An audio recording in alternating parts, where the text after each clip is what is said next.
In the quiet town of Ravensbrook, nestled deep within the woods, lived the Thompson family. The year was 1943, and World War II cast its ominous shadow over the world. The Thompsons, like many others, were grappling with the harsh realities of the time. Father James Thompson was away at the front lines, leaving his wife, Eleanor, and their 2 children, Emily and Thomas, to fend for themselves. The Thompsons' home, a creaky old cottage, stood at the edge of the forest. The war had taken its toll on the town, leaving the streets eerily deserted in the evenings. Eleanor did her best to keep the family together, but the nights were the hardest. The wind howled through the trees, and the shadows seemed to dance menacingly on the walls. One fateful night, as the clock struck midnight, Emily and Thomas were awakened by a peculiar sound.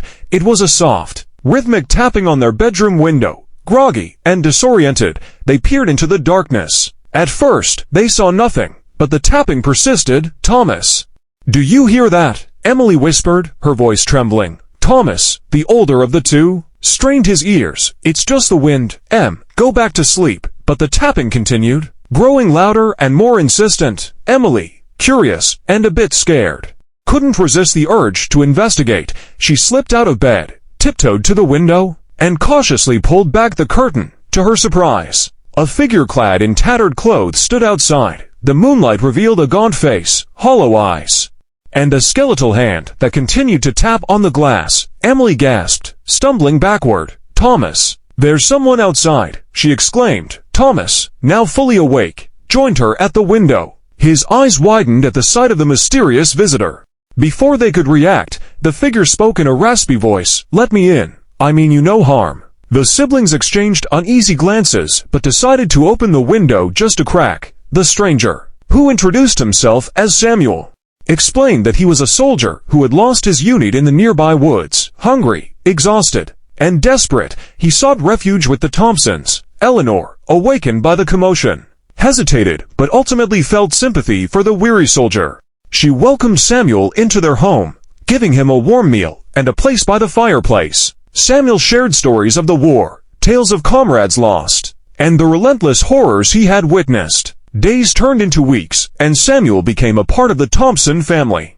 He helped with chores, shared the burden of the wartime struggles, and even formed a bond with the children. The war raged on outside, but within the confines of the cottage, there was an odd sense of normalcy. As time passed, however, the atmosphere in Ravensbrook grew increasingly tense. Rumors of enemy spies and infiltrators spread like wildfire. The once welcoming community became paranoid, turning on its own residents in fear of betrayal. Unbeknownst to the Thompsons, Samuel was not who he claimed to be. Late one night, as the family slept soundly, a group of armed men surrounded the cottage. The leader, a stern-faced officer, knocked loudly on the door. Startled, Eleanor answered, and the officer explained that they were conducting searches for spies. "We've received information about a traitor in this area," he declared, eyeing Samuel suspiciously. The officer and his men stormed into the house, tearing through every room.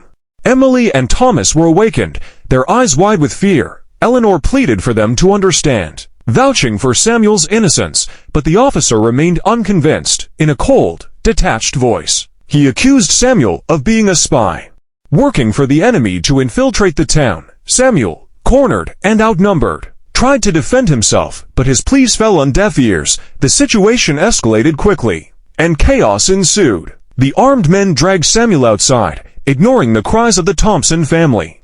Eleanor, Emily, and Thomas stood helpless as they witnessed the tragedy unfolding before them.